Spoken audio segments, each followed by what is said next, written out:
Kasus kekerasan seksual terhadap anak di bawah umur di Kota Palopo belakangan ini semakin marak.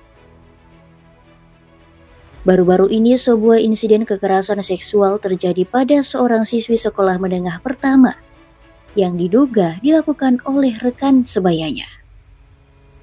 Yang lebih memprihatinkan, terdapat juga kasus kekerasan seksual yang dialami oleh seorang siswa sekolah dasar yang dilakukan oleh oknum guru.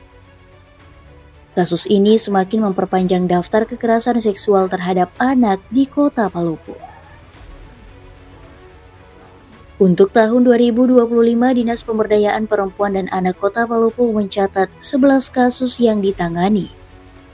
Sebanyak 7 kasus diantaranya melibatkan kekerasan terhadap anak di bawah umur, sedangkan 4 kasus lainnya melibatkan wanita dewasa.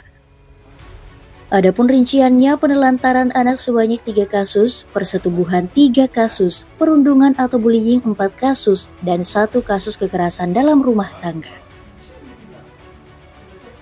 Kepala Dinas Pemberdayaan Perempuan dan Anak Kota Palopo, Ramli, mengungkapkan bahwa dari 11 kasus yang ditangani, 3 diantaranya sudah dilanjutkan ke pihak berwajib.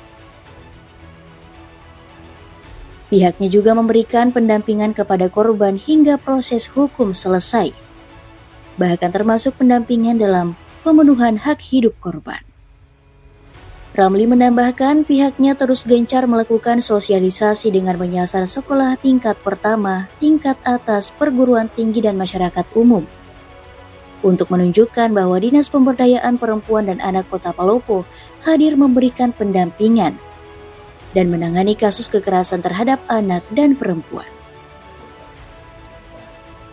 Dari Januari sampai tanggal 10 Februari hari ini, kasus itu sudah ada 11 kasus yang masuk, dan di bawah umur itu ada 7 kasus anak, dan dewasa itu ada 4 orang.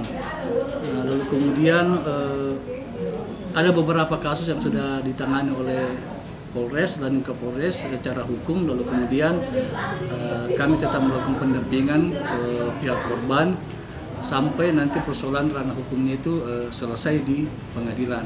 Lalu setelah itu tetap kami melakukan pendampingan mengenai pemenuhan hak mereka. Contoh mungkin kalau anak, ya hak untuk sekolah, hak untuk hidup. Kalau ibu rumah tangga, ya mungkin kita carikan pekerjaan atau apa yang bisa menopang kehidupan mereka.